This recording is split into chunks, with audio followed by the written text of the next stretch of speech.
மச்சான் நீ எங்கடா போறோம்? துபாயிலேயே ஒரு சூப்பரான எடுத்துக்கிட்டு போய் மச்சான். அப்ப அங்கேயே போலாம். டேய் எங்கடா போலாம்ல?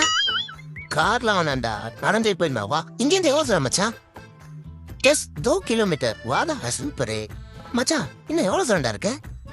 2 கிலோமீட்டர் 170 லைட்டரா. டேய் இன்னும் எவ்வளோ கிலோமீட்டரா இருக்கு? 2 கிலோமீட்டர். வாடா, இன்னும் 2 கிலோமீட்டரா? டாய் முதல்ல எங்கேயாச்சும் நல்ல சாப்பாடு வாங்கி கொடுவா. நல்ல சாப்பாடுனா வெஜ்ஜா நான்வெஜ்? வா, உனக்கு வேர்ல்டு ஃபேமஸ் பிரியாணி ஐட்டம். இப்படி ஃபன் ஃபீல்டாக நாங்கள் எல்லாரும் போன இடம் தான் துபாயில் ஃபேமஸாக இருக்கிற ஜப்பர் பாயோட ரெஸ்டாரண்ட். துபாய் நாங்கள் ரீச் ஆனோடனே ஜப்பர் பாய் மெசேஜ் பண்ணியிருந்தாங்க, ஃபேமிலி வீடியோஸ்லாம் பார்ப்போம் கண்டிப்பாக வாங்கன்னு சொல்லிட்டு. அந்த அன்புக்கு கட்டுப்பட்டு அவங்க ரெஸ்டாரண்ட் போயிருந்தோம். அவங்களும் அவங்க ரெஸ்டாரண்ட்டில் இருக்கிற ஃபேமஸான டிஷ்ஷஸை ப்ரொவைட் பண்ணாங்க. சான்ஸே கிடையாதுங்க, செம்ம டேஸ்டி, முக்கியமாக செம்ம குவாலிட்டியாக இருந்துச்சு. மனசுக்கும் வயிறுக்கும் ரொம்ப திருப்தியாகவே இருந்துச்சு. அண்ட் முக்கியமாக ஜப்பர் பாயே கூட இருந்து நல்லாவே கவனிச்சுக்கிட்டாங்க. அடுத்த முறை குடும்பத்தோட கண்டிப்பாக வருவோம்னு சொல்லிட்டு நாங்கள் எல்லாரும் அங்கேருந்து கிளம்பினோம்.